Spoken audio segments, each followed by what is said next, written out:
soon, or it is already up. So this video will be a little bit different than those two because I am reading something that I personally wrote and it is not up yet. Like, it's not published or anything. This is 100% my own work. I wrote this about when I'm filming this about 6 months ago. I have not finished the book yet, but what I'm reading is the first chapter, like the introduction to this book. So if you guys like it, I can make this a series where I continue reading these. I can read other works that I've written. I really like writing, but I have not published my work. I'm currently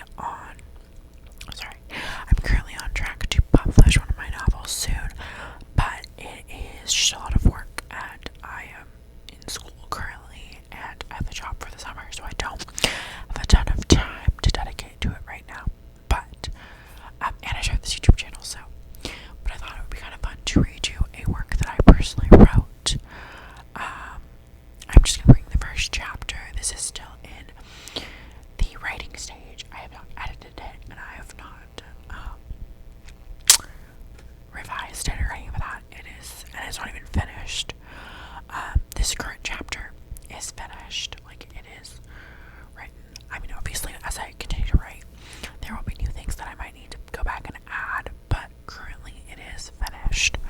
So, let's get started. The book is called One Letter, currently. That's what it's called, One Letter. So let's get started. As we sat on the train, stopping in towns I'd never even heard of, I wondered how different my life would have been if I just hadn't told him to open that letter. If right this minute, I would be laying on my bed in our apartment hundreds of miles from here. I would have lived my life never knowing what would have happened if I had just opened that letter. But I guess that's how life works. The future changes every time you make a decision. My future would have been vastly different if I just hadn't pushed him to open that letter. A letter that had been in the apartment for who knows how long.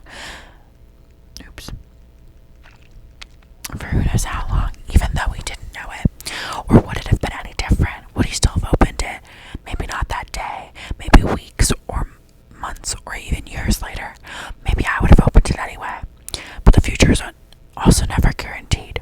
I know that better than most people. My mom had always been a closed book, and there were so many things she took with her to the grave. She hadn't grown up in New York, but that was where her life really started. Neither me nor my father had known her before she moved to New York, and as far as either of us knew, she hadn't been home since she left. My father had met her in college at NYU. They had started dating their freshman year. He had never even thought to ask about her parents, as she never mentioned them. He didn't know why even 20 years into their marriage. But it wasn't that he didn't care about her. He just knew that it was a tough subject, and every time he tried, she redirected. I tried as well. By the time I had been born and was old enough to question it, it was just something about her. Growing up, I hadn't thought it was weird. I didn't even realize that most people had multiple sets of grandparents and family on more than one side of their family. But as I got older and met people at school and elsewhere and realized it was weird. But it wasn't until I couldn't ask her that my curiosity really piqued. But I had always thought that it wouldn't have been what she wanted. It's so weird that after someone dies, we truly care about what they wanted. When she was alive, we never thought about it as much. That day, I had asked her to pick me up from school an hour later than usual, not even thinking about what she wanted. I didn't think that it would be an inconvenience for her, or that it would be something she didn't want. I just knew that it was what I wanted. I never thought that it could be the last time I would see her. On her way to pick me up because I wanted to go get coffee with my boyfriend. I had never thought that that would be what the world thought I deserved to lose my mom for.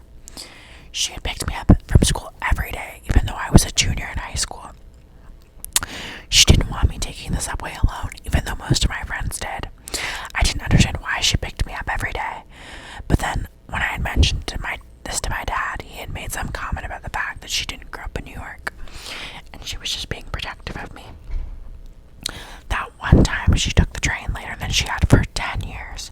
She was shot on her train. This train was less crowded because almost no commuters were on it. Every time she'd picked me up before it had been commuter time, so the trains were always crowded. When she boarded the train, it was just her, a young girl only a few years older than me, and a man. She didn't think anything would happen until it did. She texted me as soon as she boarded the train, and she seemed happy. She thought that because it was empty, it would mean it would be a good ride. She would get a seat and not be trampled by people, but she was wrong. She had tried to stop the man from attacking a poor girl, and the man decided that he wanted her instead. She tried to call for help and move away, but before anyone stepped up or any of the police officers showed up, she was shot in the chest and fell to the ground. She made the news. For there were some people wanting to interview me and my father around the house at all hours of the day and night. She'd always wanted to be famous, like most people who moved to New York. She wanted to be a famous author, but when I was born, she stopped for some reason. She gave up on being famous. I had always thought it was because she'd become a mom, but now I don't know. I realized only after she died that I didn't know that much about my own mother. She and my father had our own memories that we made over the time that we'd been together, but I had no idea what she was like before my father met her. Okay, sorry, I thought my camera stopped recording, but it didn't. Only now we were going to find out more than we had ever known when she was alive, all because of a letter we found hiding in her desk a few weeks after she died. Both my father and I were grieving aggressively. I had not left the apartment since she had died. My father understood, but he had to go back to work. He unenrolled me in school and enrolled me in online school. We agreed that this would be the best. We had been going through my mom's office for hours at this point. My dad decided on a Saturday morning after he realized I was not planning on leaving the house.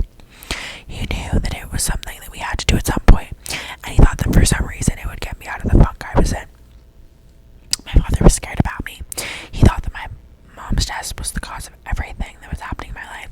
He was hoping that going through my mom's stuff and looking with it and talking with him would get me back into the life I'd lived before. But that didn't really work. Looking through her works that would never be published or finished. Her post-it notes throughout the room of ideas that would never be written down and things that would never be done. Until this day, we hadn't touched the office. We didn't usually go in there. It was my mother's world. But since she had died, we left it completely the same. Neither of us had wanted to go in there. We had both wanted to leave it as a shrine to her. That way we didn't have to deal with her death. We had both agreed that we should clean it up the room so that it didn't feel like we had to have the door locked at all times and never go in. Yet at the same time, we didn't have a plan for the room. So even after it was clean, it would still probably always remind us of my mother. Even if all of her stuff was removed from the room, there was no way either of us were going to be able to go into that room and not think about her. The chips on the walls and the stains on the carpet would always be there, and would always remind us of my mother. That day, though, we thought we were prepared for what was to come, but we realized my mom was not an open book, and neither was her office. After hours of looking through boxes and manuscripts, I realized this was a much longer process than either me or my father thought it would be. It was only when we saw a letter poking out of one of her box organizers did we think that we had found something even remotely interesting. My father was about to rip it open, and then he stopped. He said, wait, is that what she would have wanted? Once again thinking about her opinions only in death, because in life we knew if she wanted something. I said, maybe she wouldn't, but it could be just what we need to get over her death, the closure that we have been looking for this whole day. Not that it ended up being that, at least not yet. So, that is my little, the first chapter of my book. I wouldn't say it's like a chapter. I would probably say it's like a portion.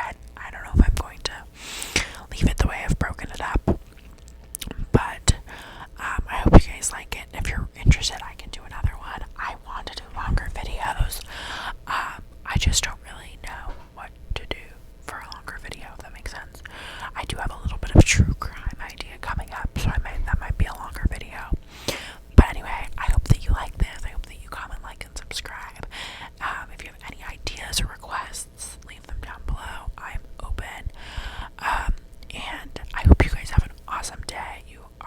awesome people.